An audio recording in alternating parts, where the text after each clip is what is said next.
ایران اور عالمی طاقتوں کے درمیان مذاکرات کا حالیہ دور 17 روز سے جاری تھا۔ اس ڈیل کے نتیجے میں ایران کو ایٹمی پروگرام محدود کرنے کے بدلے اس پر لگائی گئیں بین الاقوامی پابندیاں اٹھا لی جائیں گی۔ ایران اور عالمی طاقتوں کے گروپ P5+1 کے درمیان ایران کے ایٹمی پروگرام پر مذاکرات کا آغاز 2006 میں ہوا تھا۔ امریکہ، برطانیہ، جرمنی، فرانس، چین، روس اور جرمنی پر مشتمل اس گروپ کا موقف تھا کہ ایران اپنے ایٹمی پروگرام کو رول بیک کرے اور یہ یقین بھی دلائے کہ وہ ایٹمی ہتھیار نہیں بنانا چاہتا۔ امریکی صدر باراک اوباما نے ایران کے ساتھ ہونے والے معاہدے کو امریکہ کی فتح سے تعبیر کیا۔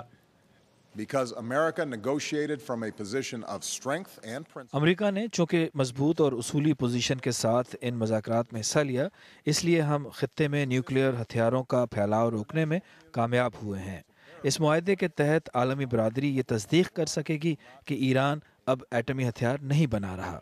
ایران عالمی طاقتوں سے ہونے والے معاہدے سے بظاہر مطمئن لگ رہا ہے اور ایرانی صدر نے اس معاہدے کو ایک نئے دور کا آغاز قرار دیا ہے۔ ہم پر لگائی گئی پابندیاں تو کامیاب نہیں ہوئیں، لیکن ان سے عام لوگوں کی زندگی ضرور متاثر ہوئی۔ میں آج خوش ہوں کہ ایران اور 6 عالمی طاقتوں کے درمیان مہینوں سے جاری مذاکرات کامیاب ہوئے ہیں۔ آج ہم ایک نئے نقطے پر پہنچنے کے قابل ہو گئے ہیں۔ امریکہ اور یورپی یونین سمیت عالمی طاقتوں نے ایران کے نیوکلیئر پروگرام پر ہونے والے اس سمجھوتے کو بڑی کامیابی قرار دیا ہے، لیکن اسرائیل نے اسے ایک بڑی غلطی بتایا ہے۔